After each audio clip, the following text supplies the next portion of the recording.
So, new PlayStation 5 update is now live. Multiple PlayStation 5 Pro upgrades go live with big changes. A new great God of War series news, and PlayStation 5 Pro is vastly superior. Those are the stories we're going to cover today. And if you could hit that like button on the video, thank you to those that do it. And as always, it's very much appreciated. First, yes or no, is the PlayStation 5 Pro worth $700 to you or not? At this point, we've gotten comparisons, details, etc. A good chunk of information to digest in regards to the PlayStation 5 Pro. So at this point, is it worth it for you? So comment below, yes or no, if the PlayStation 5 Pro is worth $700 to you or not. Let me know down in the comments below. Now, diving into the first story of the video, great God of War series news. Reading from PlayStation Universe, towards the end of last week, after no news regarding the God of War TV show from Amazon Prime Video and PlayStation Productions for months, it was confirmed that the coming adaptation had lost its showrunner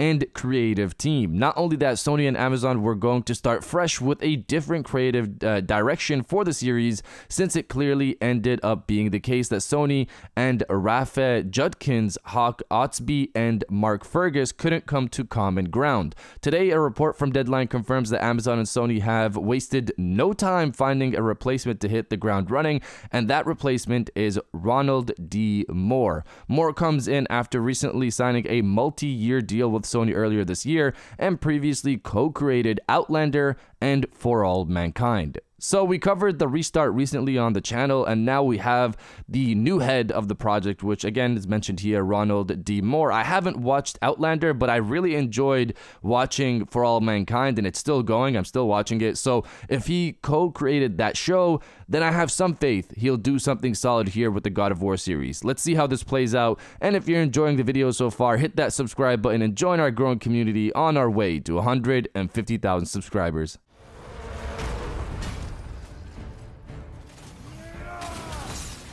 Now, diving into the second story of the video, multiple PlayStation 5 Pro upgrades have gone live. So recently, it feels like every day there's a new game getting a PlayStation 5 Pro update that's gone live, or a confirmation that this game is getting PlayStation 5 Pro upgrades. It really feels like PlayStation 5 Pro review units are probably out there right now, and that's why these updates are live, so the reviewers have games to try out. I'm jealous of all of these reviewers, obviously, getting to play this thing right now, but it won't be long until the rest of us get our hands on the machine. As for the updates, it was recently revealed that Stellar Blade's PlayStation 5 Pro update is now live, which includes 3 modes. So the first mode is the Pro mode. This Pro mode will have the enhanced balance mode optimized for PlayStation 5 Pro, utilizing PSSR for superior quality. So this is basically their 4K PSSR 60 FPS mode, but then it goes further. Next up is the Pro Max mode.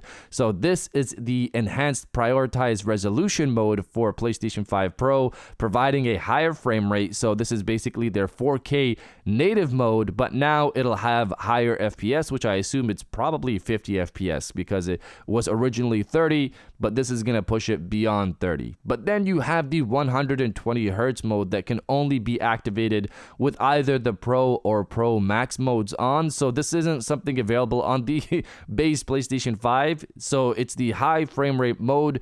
It's there to minimize input lag and enhance frame rate performance. So this is probably just unlocks the FPS caps on both of the Pro and Pro Max modes, which makes me wonder, how high can the Pro mode itself go now? And can this native 4K mode punch above 60 FPS? That will be crazy to see, but of course we're going to have to wait for Digital Foundry to go into that. We also had The Last of Us Part 1 and 2, which both got updates going live, pushing those games to 4K PSSR 60 FPS.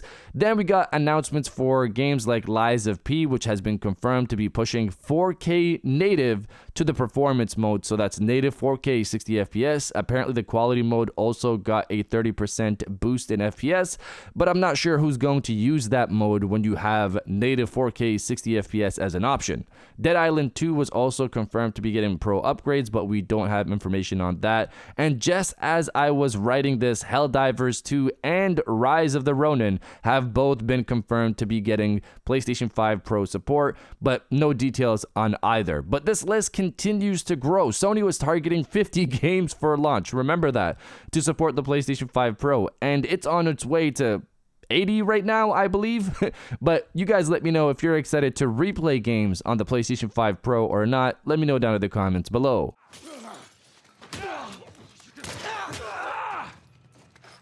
Now diving into the third story of the video, new update now live for the PlayStation 5. So update 10.20 is now live, and this is what it does. Activities now display as in progress, not started or completed, depending on whether you have started or completed the activity. Potential spoilers will still be hidden.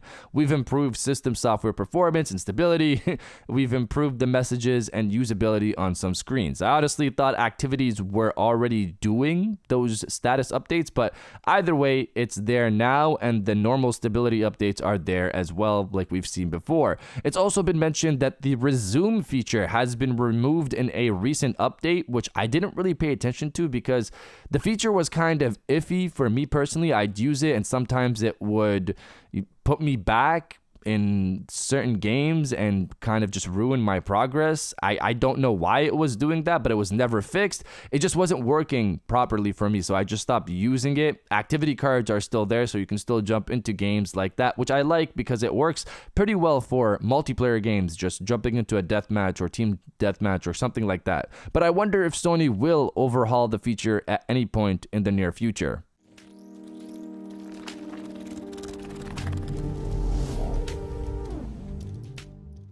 And now diving into the final story of the video, PlayStation 5 Pro is vastly superior. So earlier this week, we had Digital Foundry drop a video detailing their comparison between Ratchet & Clank Rift Apart on PlayStation 5 Pro and on PC, comparing it to FSR 3.1 and DLSS 3.7. The results of that comparison is that PSSR is vastly superior to FSR 3.1. This is their words. PSSR is better than FSR at multiple situations.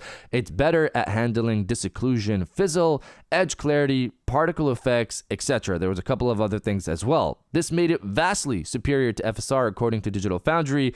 Then they compared it to DLSS 3.7, and this is where it got interesting because it was close to DLSS, but DLSS still edges out PSSR. This is impressive because, again, this is Sony's first iteration of PSSR, while DLSS is at version 3.7 and has been getting refined for years at this point. It probably won't be long before DLSS and PSSR are neck and neck when it comes to upscaling and how well it works.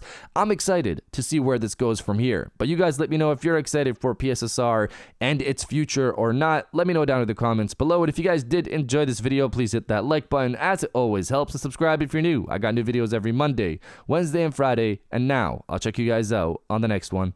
And welcome back to the after show. This is the part of the video where we have a little fun down in the comments below. If you're old, welcome back. If you're new, welcome. For today's thing, what I want you guys to do is the body, obliterate, destroy, and overall harass the comment section with "Bring on the upgrades." Obviously, this is in reference to the PlayStation 5 Pro updates that we're seeing. I'm excited because it seems like there's so many games that keep getting updated every single day. I'm excited. If you are as well, destroy the comment section with "Bring on the upgrades," and I'll definitely heart those comments like I always do because I appreciate everybody who stays to the end of my videos. And now, I'll check you guys out on the next one.